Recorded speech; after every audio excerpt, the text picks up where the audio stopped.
The emergency klaxon echoed through the corridors of Research Station Harmony 7, its piercing wail cutting through the usual hum of machinery and alien chatter.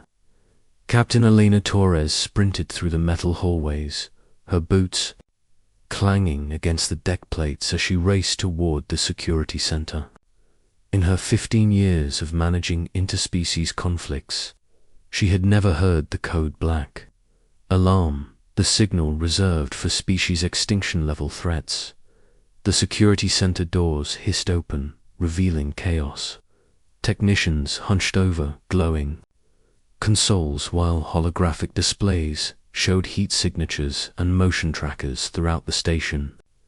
At the center of it all stood Ambassador Kretak, her 7-foot frame rigid with terror. The Valthari's forearms trembled, and her usually pristine silver exoskeleton seemed dull under the harsh emergency lighting. "Report," Alina commanded, though she could already guess the nature of the crisis from the ambassador's distress. Lieutenant Park, her second-in-command, turned from his console with grim eyes. "The 3 starlings are missing from Habitat 7. Containment was breached approximately 40 minutes ago." Alina felt her blood turn to ice. Valthari starlings were not pets or even ordinary offspring. They were apex predators in their larval stage, more dangerous than their fully grown parents. While adult Valthari had developed intelligence and social restraints over millions of years of evolution, their young possessed only pure predatory instinct. Each starling was the size of a large dog, but moved with the speed of a striking snake. Equipped with retractable claws that could slice through steel and venom that could paralyze a full-grown human in seconds. "How?" Alina asked, studying the habitat's breach patterns on the main display. "Unknown," Park replied. "The containment field shows no signs of malfunction. The molecular barriers were intact until 03 for 7 hours, then simultaneously failed across all 3 chambers." Ambassador Kretak's translator crackled to life, her voice carrying harmonics that spoke of barely controlled panic. "Captain Torres, you must understand, my offspring are not like your human children. They have not yet developed cognitive restraint. They are pure hunter-killers, programmed by evolution to kill anything that moves. In the wild, we keep them in isolation until their first molting season, when intelligence begins to override instinct." Alina nodded grimly. She had studied the Valthari extensively during her xenocultural training. The species had joined the Galactic Federation only recently, and their integration had been challenging precisely because of incidents like this. 3 years ago, a single escaped starling had killed 12 researchers on Kepler Station before it could be contained. Thermal scans show 3 distinct heat signatures moving through the ventilation systems, reported Technician Wu from her station. "They're heading toward Sector 12. "The human residential quarters," Alina said, her heart sinking. "Sound general evacuation for sectors 10 through 15. Full lockdown protocol." The next 20 minutes passed in a blur of coordinated chaos. Security teams equipped with neural disruptors swept through the corridors, while civilians evacuated to the central safe zones. The starlings' heat signatures had vanished from the thermal grid entirely, suggesting they had found hiding spots. In the station's extensive ductwork, Alina led Alpha Team through the eerily quiet residential sector. The normally bustling area felt like a ghost town, with only the soft hum of life support systems breaking the silence. Her team moved in standard formation, weapons drawn but set to non-lethal settings at Ambassador Kretak's insistence. "Captain," came Wu's voice through her CUM unit. "Motion detector just picked up movement in quarters 1 to C. "That's Dr. Mitchell's room," Alina finished. James Mitchell was their head xenobiologist, a brilliant but eccentric man who had volunteered to stay behind during the evacuation to help with the search. Elena's stomach clenched as she imagined what they might find in his quarters. The team approached. Quarters 1 to see with tactical precision. Elena signaled for silence as they surrounded the door. Through her earpiece, she could hear Ambassador Kretak's labored breathing as the Velthari monitored their approach from the command center.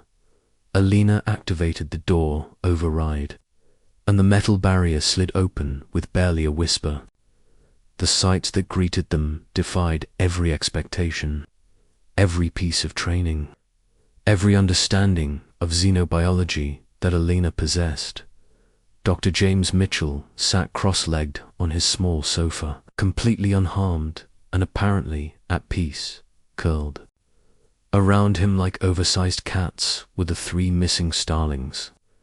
The deadly creatures that should have been stalking through the station corridors, leaving a trail of bodies in their wake, were instead sleeping peacefully. One starling had its massive head resting on Mitchell's lap, while another was curled against his back. The third lay sprawled across the floor, its retractable claws fully sheathed, its breathing slow and regular. Mitchell looked up as the security team entered, pressing a finger to his lips in a universal gesture for quiet. His eyes held a mixture of wonder and protectiveness that Elena had seen before, usually in parents watching over their sleeping children. "Don't wake them," he whispered. They had quite an adventure getting here. Elena's tactical training ward.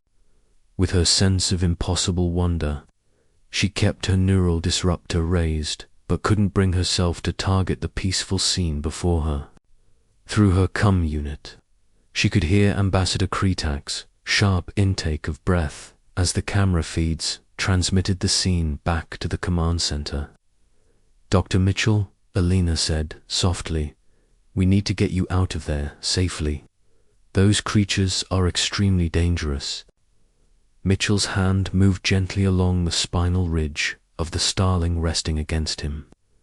The creature shifted slightly but didn't wake, instead pressing closer to the human's warmth. "Dangerous," Mitchell said with a slight smile. "Captain, these aren't monsters. They're frightened children who got lost."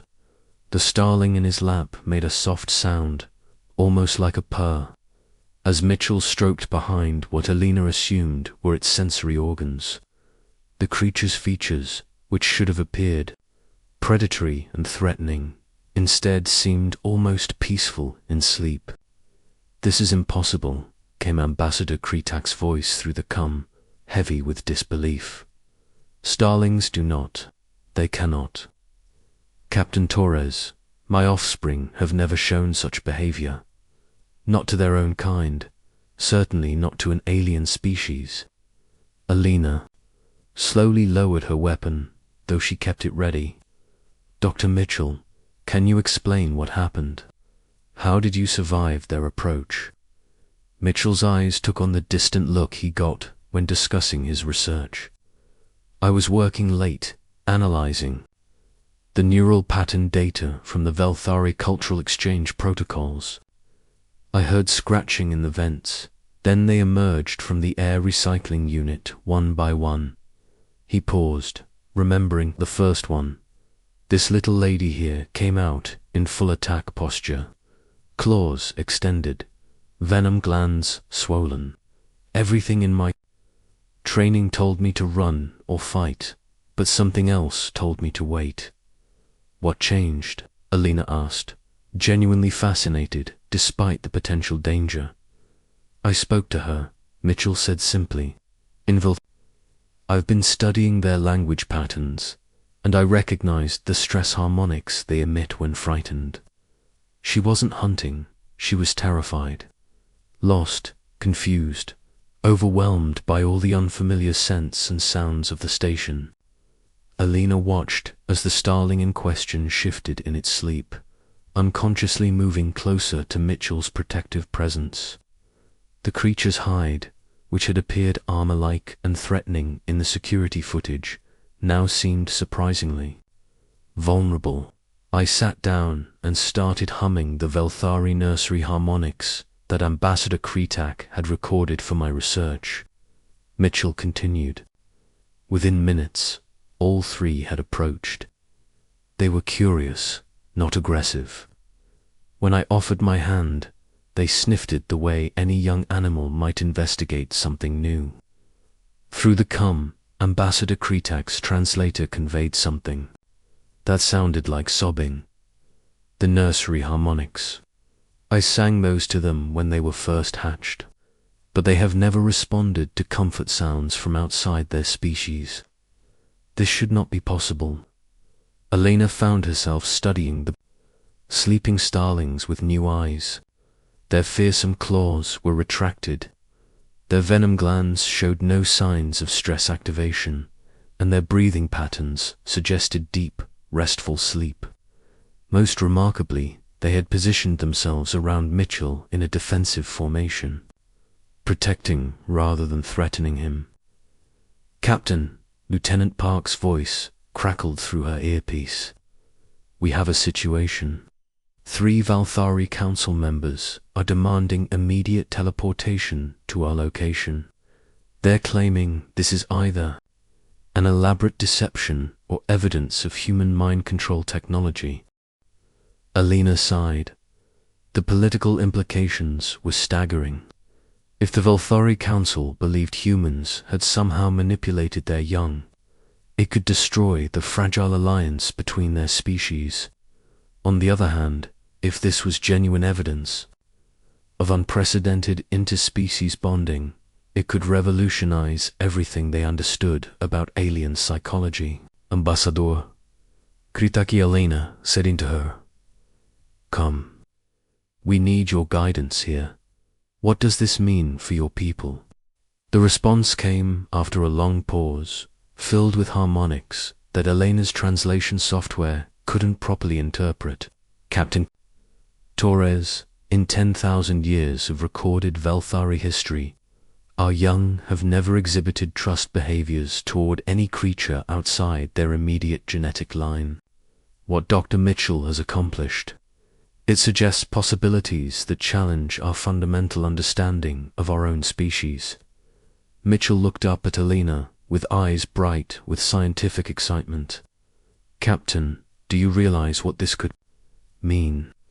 If these starlings can recognize non-threatening intent across species barriers, if they can form emotional bonds with beings completely unlike themselves, it suggests that intelligence and empathy might be more universal than we ever imagined."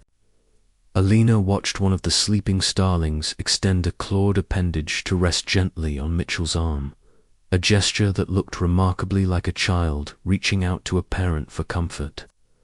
Whatever was happening in this small room was already changing her understanding of what it meant to be intelligent, to be capable of connection across the vast differences between species. The implications were staggering, and Alina realized they were about to face the greatest diplomatic challenge in the history of interspecies relations. The understanding that command center had become a pressure cooker of tension and wonder. Representatives from 6 different species crowded around the monitors, watching the impossible scene in Dr. Mitchell's quarters. The 3 Velthari Council members who had arrived via emergency transport stood rigid with barely contained shock, their exoskeletons clicking in rhythmic patterns that Elena's translator identified as extreme agitation. "This is unprecedented," declared Council Prime Zevon, his massive frame towering over even Ambassador Kretak. "Either the human possesses technology capable of neural manipulation, or we have fundamentally misunderstood our own offspring for millennia." Alina stood at the center of the brewing storm, acutely aware that her next decisions could either cement humanity's place in the Galactic Federation or lead to their complete expulsion. The sleeping starlings had been undisturbed for 3 hours. Now, and Dr. Mitchell showed no signs of distress or coercion. "Council Prime," Alina said carefully, "I propose we approach this scientifically. Dr. Mitchell is our most experienced xenobiologist. Perhaps we should hear his full account before drawing conclusions." Ambassador Kretek's forearms moved in what Alina had learned was a gesture of deep confusion. "Captain Torres, you must understand the gravity of this situation. Our starlings are genetically programmed apex predators. They possess no capacity for social bonding until their first metamorphosis at age 7 standard years. What we are witnessing violates every principle of Velthari biology." Dr. Sarah Chen, the station's chief psychologist, stepped forward with a datapad in hand. "With respect, Ambassador, perhaps that's exactly what we need to examine. I've been reviewing Dr. Mitchell's behavioral profiles and his interaction patterns with various species over the past 2 years. She activated a holographic display showing Mitchell's work history. James has successfully established communication protocols with the crystalline entities of Vega Prime, mediated territorial disputes between the hive clans of Kepler-9, and even managed to calm a raging Titan beast during the mining incident on Proxima Station. His success rate with interspecies contact is unprecedented." Alina studied the data with growing interest. "What makes him different?" "Pattern recognition and emotional intelligence," Chen explained. "Mitchell doesn't just study alien languages and customs. He develops genuine empathy for non-human perspectives. His neural scans show unusual activity in the mirror neuron systems that govern emotional reflection and understanding." Council Prime Zivan's clicking grew more agitated. "Are you suggesting that this single human possesses abilities that our entire species lacks? That our young, who have been studied by our greatest scientists for generations, respond to alien emotional cues better than our own?" Alina raised a hand for silence as her unit crackled. "Captain," came Mitchell's whispered voice, "they're starting to wake up. I could use some guidance here." The command center fell silent as everyone focused on the live feed. The first starling, the one that had been resting its head on Mitchell's lap, began to stir. Its sensory organs twitched as it slowly awakened, and Alina held her breath, waiting for the creature's predatory instincts to reassert themselves. Instead, the starling looked up at Mitchell with what could only be described as affection. It made a soft chirping sound, not the aggressive hiss Alina had expected, and nuzzled against his hand. "Incredible," breathed Ambassador Kretek. "That vocalization. It's the sound our young make when seeking comfort from their birth parent. I have never heard it directed toward another species." The second starling awakened and immediately moved closer to Mitchell, while the third stretched like a contented cat before settling back into sleep position. All 3 showed no signs of aggression or fear, instead displaying behavior that Alina could only characterize as trust and affection.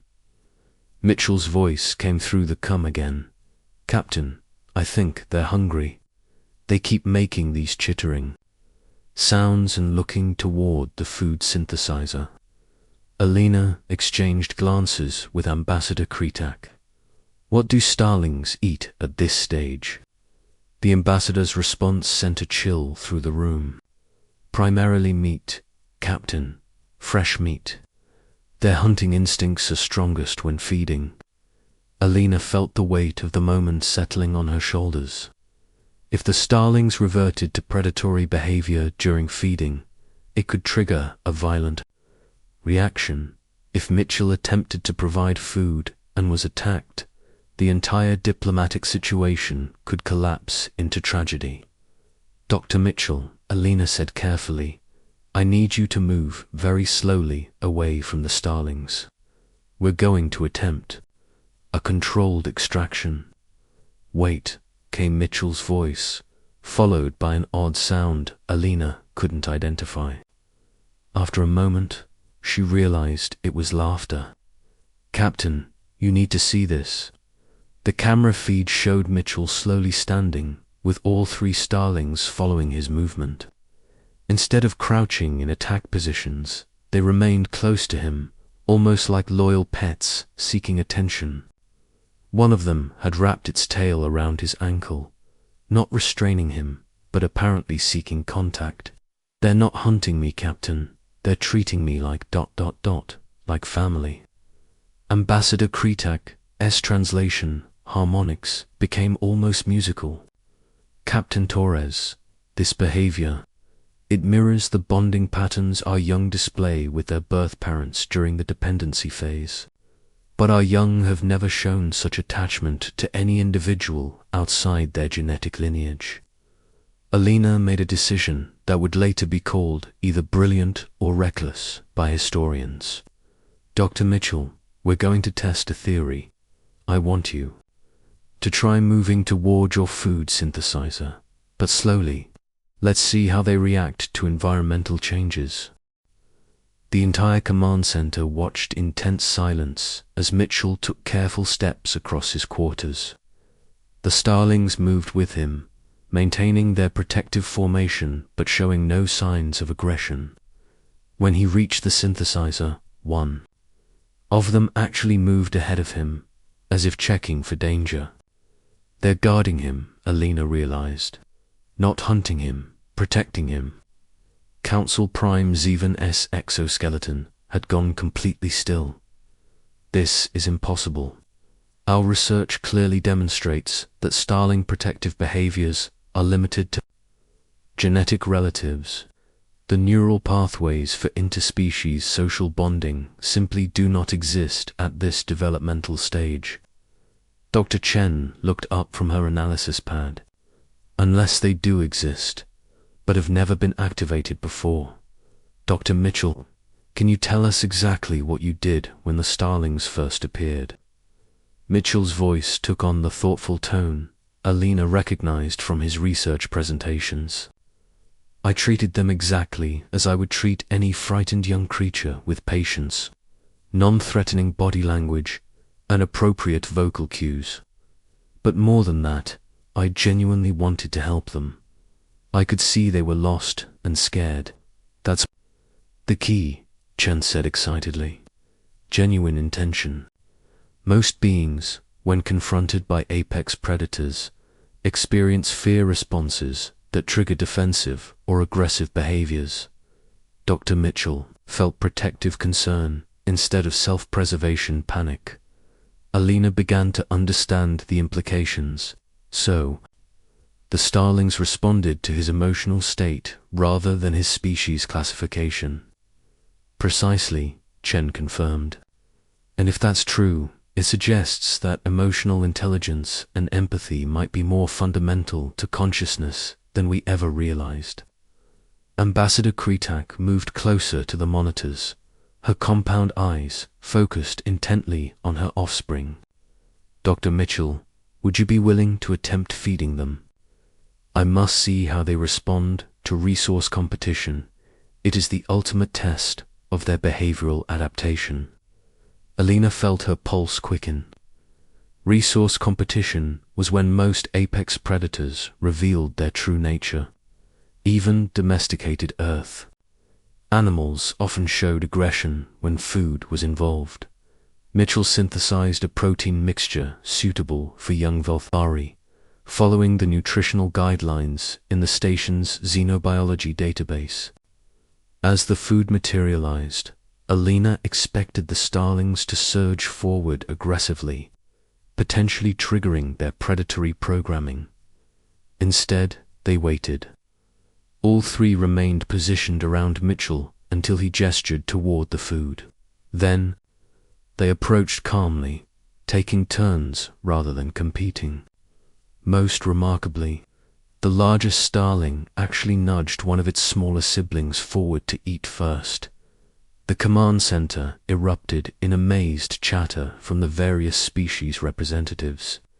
Alina heard fragments of conversation in a dozen languages, all expressing the same sense of wonder at what they were witnessing. Council Prime Sivan's rigid posture slowly relaxed.